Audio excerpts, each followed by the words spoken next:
Good morning, dear students, and welcome to this particular session. In this session today, we are going to continue with our discussion of the poem The Cold Within by James Patrick Kinney. In the last class, we discussed that six human beings are caught in bleak and bitter cold by happenstance. And though these six human beings possessed a log of wood each, and there was a fire burning before them, which provided them warmth and protected them from that cold and bleak weather. But unfortunately, that fire was dying out. And the fire, which was the only means of their survival, is also symbolic of the warmth and compassion that each of them had for their fellow human beings. Unfortunately, these six human beings, they were not ready to help each other because of their prejudices. None of them was willing to sacrifice his log of wood or put his log of wood into the dying fire in order to keep the fire burning. And as a result, all of them perish. They die, not because of the cold atmosphere, but because they lacked warmth, compassion, generosity for each other. They were unwilling to help each other, and that ultimately becomes the cause of their death. And after this, the poet goes on to describe each of these individuals one after another. The first woman in the group was a racist woman, and she refused to put her log of wood into use because she saw that one of the men was a black man. The second man in the group was a religious man, and he refused to give his log of wood to the dying fire because he noticed that one person did not belong to his religious community.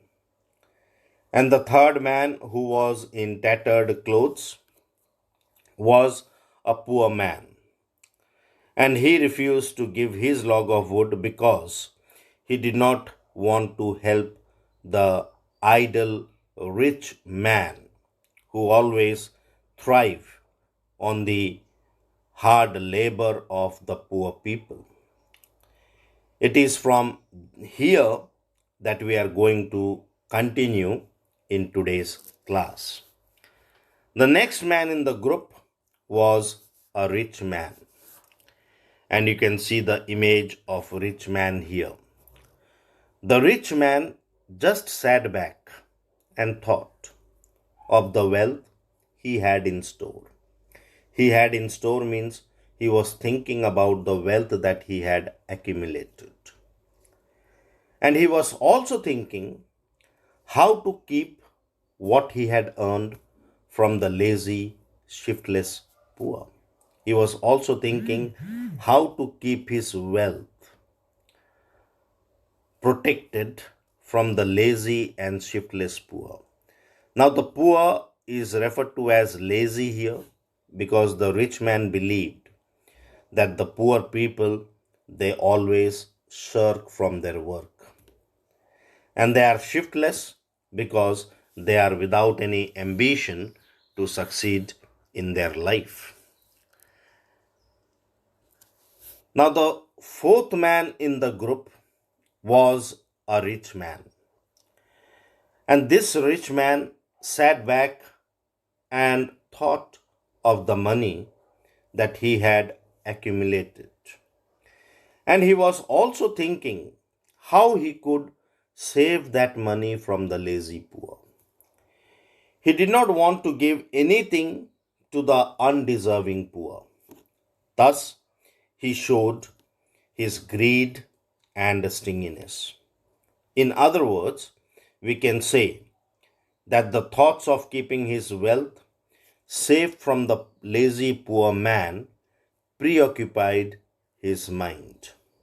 This shows that the rich man discriminated among people on the basis of class.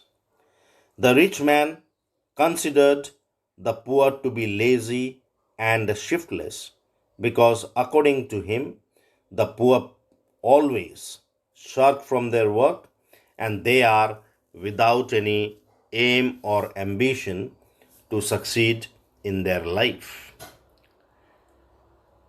Then we move to the next stanza. In the next stanza, the poet describes a black man and he says that the black man's face bespoke of revenge. The black man's face showed the signs of revenge. As the fire passed from his sight, for all he saw in his stick of wood was a chance to spite the white. So the black man was revengeful. He wanted to take revenge from the white. So revenge means he wanted to harm, inflict injury in return. Okay, so he has been oppressed. The black people have been oppressed, suppressed by the whites for so many years. And now the black man saw that he had a chance to take his revenge. He wanted to inflict injury upon the white man in return. So he was filled with the spite. He was filled with spite means he was filled with hatred. He had the desire to harm the white man, especially because the white men have treated him wrongly. Now, the fifth man in the group was the black man. And this black man was revengeful. His face clearly showed how much revengeful he was, and the only thing visible to him in his log of wood or in his stick is a chance to harm the white man. As the fire was dying, he thought he had the chance to hurt the white people by keeping his stick with him and not giving his stick to keep the dying fire alive. This clearly shows that this black man suffered from the vice of spite, hatred, and revenge. Therefore, to harm the white man, he does not put his log to use. And this he did in order to make the white man suffer in the cold. So, making the white man suffer in the cold was his only chance to get his revenge. This clearly shows that the black man discriminated among people on the basis of color and he was revengeful in his attitude. Now, when we move to the next stanza, the next man in the group is a selfish man. So the last man of this forlorn group did nothing, not except for gain. Giving only to those who gave was how he played the game. You see, he played the game of give and take. Okay. And you see the image of two hands there, which denotes that give from one hand and take from another hand. So he believed in that game. Now, here, forlorn means lonely, and not means nothing. He never used to do anything without the expectation of reward. He used to do everything only when there was a chance of getting a reward. He believed in the policy of give and take. Now, this last man in the group was a very selfish person and he lacked generosity in him. As no one else in the group had given his stick or log of wood, this last man decided to keep his stick with him. In fact, he did not do anything except for some gain. He believed in the game of give and take, as he gave only to those who give him something in return. Now, in the expression forlorn group, you find in this stanza the poet has used the expression forlorn group. Through this expression, the forlorn group, the poet has used a figure of speech named as oxymoron. Okay. Now, what is an oxymoron? Oxymoron is a figure of speech in which apparently contradictory ideas or opposite ideas are placed together, used together, or they are used in conjunction. For example, you see bitter sweet. Now, bitter sweet are contradictory ideas, but they are used together. So, this is an example of oxymoron. Same way, forlorn group is also an example of oxymoron because forlorn means sad and lonely, and group means they were together in a group.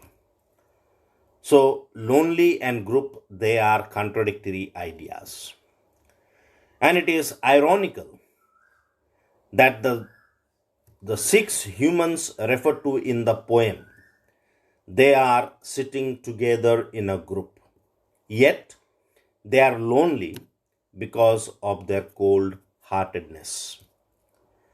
They are not warm or friendly with each other, and thus they are unwilling to help each other. It is their lack of compassion for each other that invites death in the end. And all of them die with their logs held tight in their hands. And in the last stanza, the poet says, their logs held tight in death's still hands was proof of human sin. They did not die from the cold without, they died from cold within.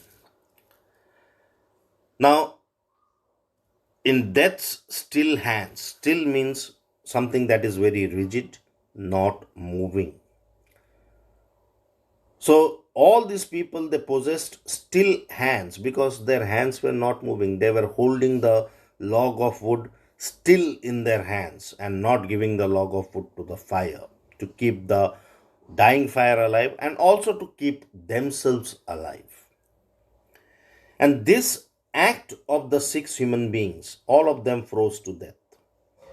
And holding their logs in their hands was a proof of human sin. And what is the human sin?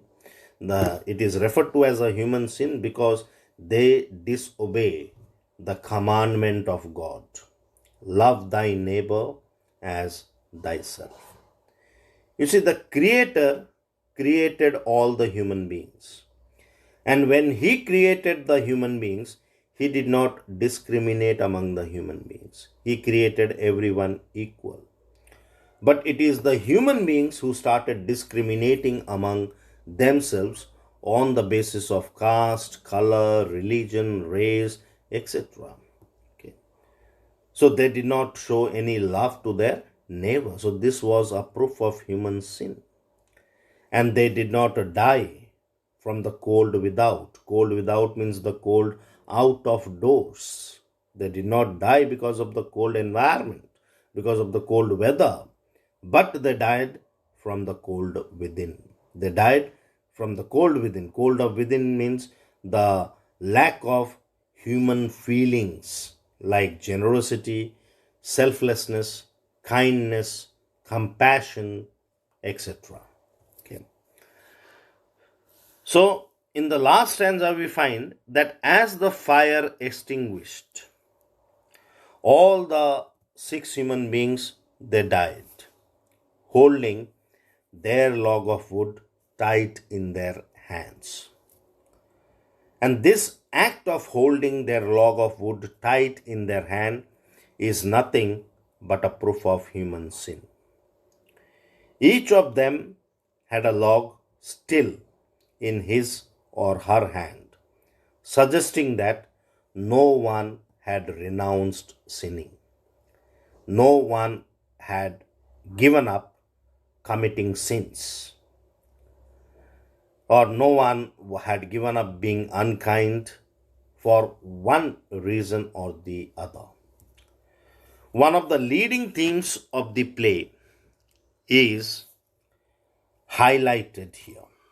One of the leading themes of the poem is highlighted here, and that theme is leading a life of sins.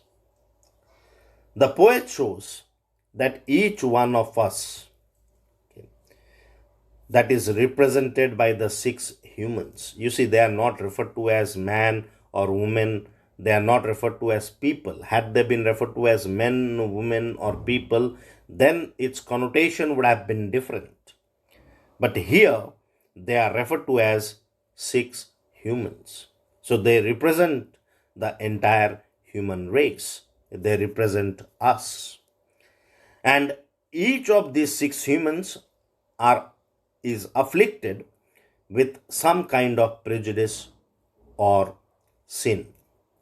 And this prejudice or sin is represented by the log of wood that they held in their hand. The most obvious sins, as shown in the poem, are spite, hatred, stinginess, greed, revenge, etc. Thus, we can say that the poem shows that each person in the unlucky group holds on to his or her stick, which should have been given to the dying fire. Had they given up their sticks to the dying fire, and these sticks are symbolic of their sins. So, had they given up these sticks to the dying fire, then the purifying fire would have consumed those sticks.